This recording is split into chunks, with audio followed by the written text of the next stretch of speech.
أنا أذكر قصة أرويها لما فيها من فائدة، لا لشيء إلا لما فيها من فائدة. سنة من السنوات الماضية في ليلة 27 كنت خارجا مع الوالد والجد رحمه الله إلى الحرم لصلاة التراويح، وإذا سيارة بعيدة عن البيت، وإذا الموسيقى عالية في ليلة 27 الليلة التي تحرى أكثر أن تكون ليلة القدر. فذهبت وإذا فيها مجموعة من الشباب. قلت يا شباب إذا ما استطعتم تصلون مع الناس وتدعون الله عز وجل في هذه الليلة المباركة، أقل شيء أطفئوا هذا الصوت العالي، أوقفوا هذا الصوت، فأغلقوه. ثم قلت لهم هذا الحديث،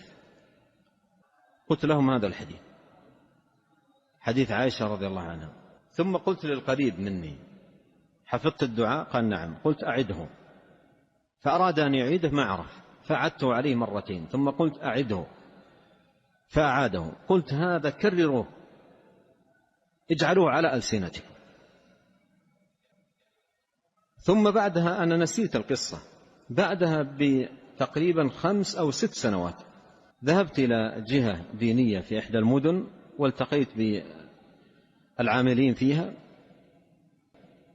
ولما انتهيت جاء وجلس بجنبي شاب ملتحي سماه الخير، قال لي تذكر الشباب الذين قصتهم كذا وكذا؟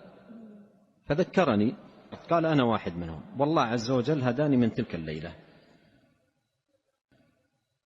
يقول من تلك الليلة جعلت هذه الدعوة على لساني، أدعو الله وأكررها حتى انشرح صدري، وما كان في قلبي من محبة لأشياء باطلة ومحرمة يقول أذهبها الله عني.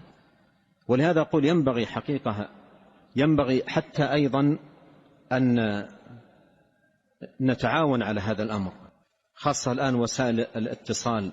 إذا تعرف أحد من أقربائك عنده معاصي، عنده ذنوب، أرسل له، قل له أنصحك نصيحة لوجه الله، أكثر من هذا الدعاء، اللهم إنك عفو تحب العفو فاعف عنه. أكثر في العشر من هذا الدعاء العظيم، وإن شاء الله سترى خيرا